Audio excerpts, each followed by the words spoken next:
Vietnam le ha demostrado definitivamente al mundo y a todos los revolucionarios y a todos los pueblos que se enfrentan al imperialismo,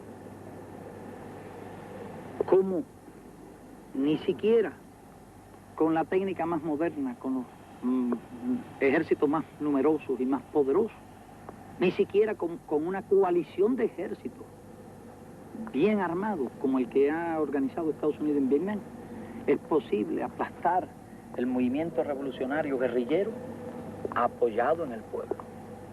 No creo que nadie dude hoy día de que el ejército de Estados Unidos ha fracasado en su guerra contra el pueblo heroico de Vietnam.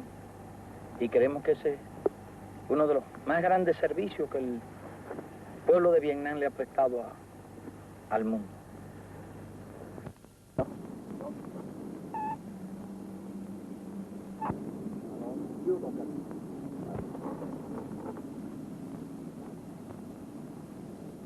D'une voix rauque, il a prononcé l'acte d'accusation de la femme. C'était un petit homme qui avait un uniforme gris délavé. Et il venait devant elle. Et alors, peu de temps après, deux Thunderships se sont mis à tourner autour de nous.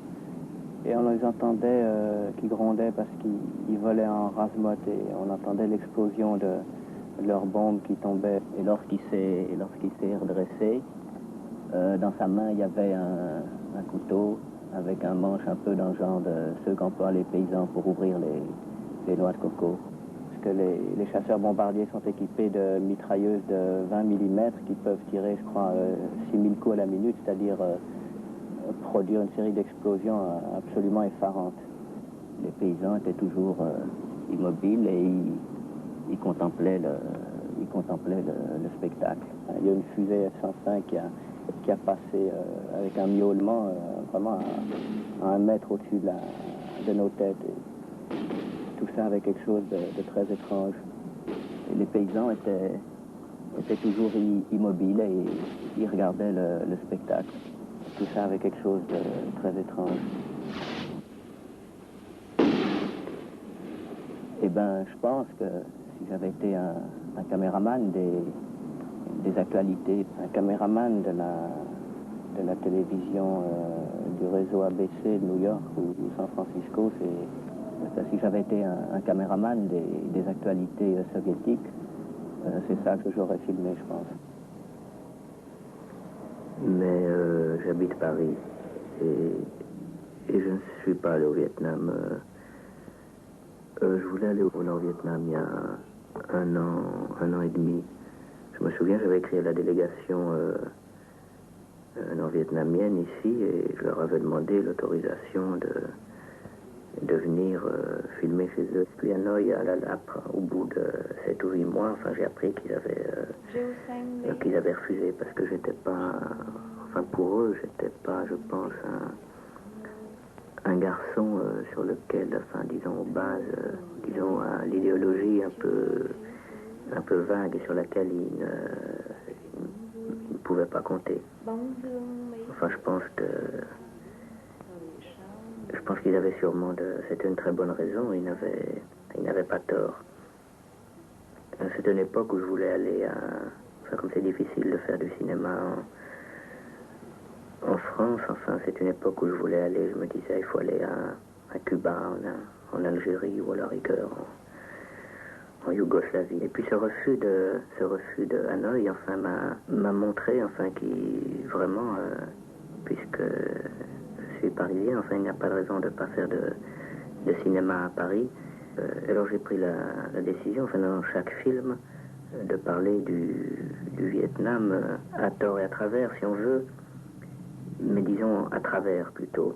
Eh bien, oui, quand les gens qui ont participé à ce film, alors m'ont demandé de participer à leur film, enfin j'ai dit oui, on a plein d'idées, et puis c'était des idées, c'est pas tant, enfin le fait que Hanoï ait refusé que j'aille chez eux, enfin, et que je pense qu'ils aient eu raison, parce que j'aurais pu faire des choses qui leur faisaient plus de mal que de bien, fait que toutes ces idées, j'ai pensé que c'était des idées, enfin, c'est des idées faussement généreuses, enfin. Puis ça me paraît difficile de faire des choses, alors enfin de parler des bombes, alors qu'on ne les reçoit pas sur la tête, et d'en parler dans l'abstrait. Je pensais par exemple à illustrer, à prendre un corps de femme nu, qui est quelque chose dont il y a à la fois de plus chaud et de plus vivant, et de décrire simplement à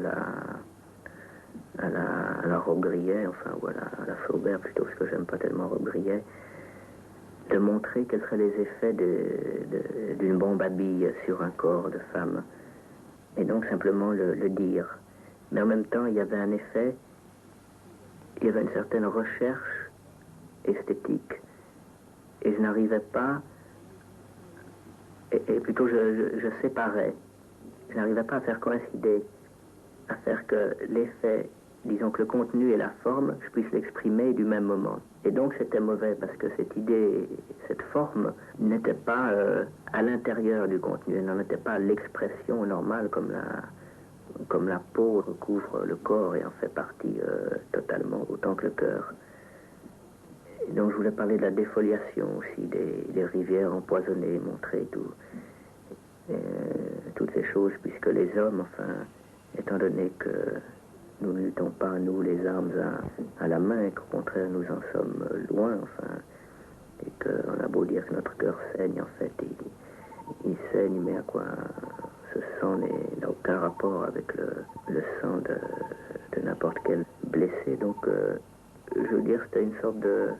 Ce rapport, il y avait une certaine honte, c'était quand même des idées honteuses, comme quand on signe des appels pour la paix, surtout, enfin, on est... Et c'est pour ça, enfin, je crois, la seule chose que nous pouvons faire, nous faisons on fait du cinéma. Moi, je fais du cinéma, donc ce que je peux faire de mieux pour le Vietnam, je crois, c'est plutôt que d'essayer d'envahir le Vietnam par par une générosité qui force forcément les choses, c'est au contraire laisser le Vietnam nous envahir et se rendre compte quelle place il occupe enfin, dans notre vie de tous les jours, partout.